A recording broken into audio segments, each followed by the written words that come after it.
Les numéros 10 du PSG, le frère senior. On a eu trop de maestros, trop de magiciens, Medjo. On va donc classer ces 5 numéros 10 du plus grand, enfin du plus petit au plus grand, les frères. Et quand je parle de grandeur, je parle pas uniquement de niveau, mais aussi de statut, de palmarès, de réussite, etc. Même de stats en soi, tu vois. Bon, dernière position, les gars. À contre-coeur, je mets Ronny, les gars.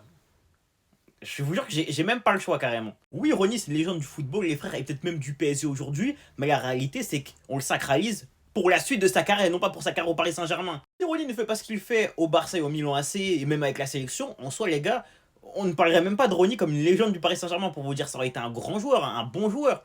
Mais ça n'aurait pas été une légende au même titre que les autres. Si on prend uniquement leur carrière au Paris Saint-Germain, Ronny, pour l'instant, il est dernier.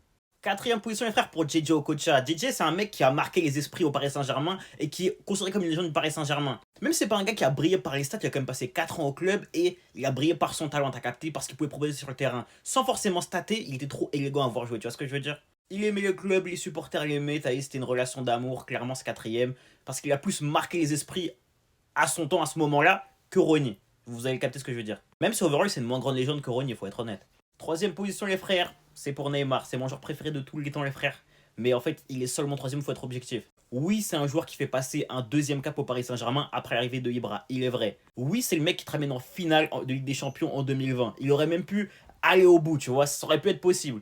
Malheureusement, les frères, c'est un cas qui est trop partagé, t'as capté. Pour moi, c'est une légende du PSG, mais pour beaucoup, il ne l'est pas, et c'est entendable. Même si sportivement, c'est un mec qui a été très fort, qui a eu des gros pics de niveau, notamment sur ses premières années, faut être honnête, ça a été trop en dents de scie, il y a eu trop de blessures, il y a eu trop de cassures avec les supporters, et pour moi, à cause de ça, il est seulement troisième. Tu vois ce que je veux dire? Il a pas atteint son plein potentiel, et c'est dommage.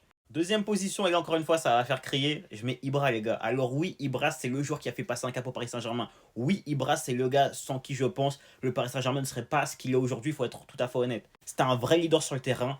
Malheureusement, les gars, moi je vous le dis, ce qui me fera toujours dire qu'Ibra ne sera jamais le numéro un des numéros 10 au Paris Saint-Germain, c'est la Ligue des Champions, mon frère. Les gars, c'était trop irrégulier, ça manquait de niveau, soit c'était blessé, soit c'était absent, soit ça passe à côté de ses matchs, tu vois ce que je veux dire? Soit c'était suspendu, mais non. Genre, Ibra n'a pas été ce leader en Ligue des Champions. C'était un grand leader au Paris Saint-Germain, mais il a manqué de niveau en Ligue des Champions. C'est une réalité. Et au final, celui qui a réussi là où tout le monde a échoué, c'est Ousmane Dembélé. Pour moi, de ces 5-là, c'est le plus grand numéro 10 au Paris Saint-Germain. Je dis bien au Paris Saint-Germain, pas en carrière, seulement au Paris Saint-Germain. L'un des principaux instigateurs de la plus grande saison de l'histoire du Paris Saint-Germain, les frères, il prend la Ligue des Champions, c'est un monstre, meilleur joueur de Ligue 1, meilleur joueur de Ligue des Champions.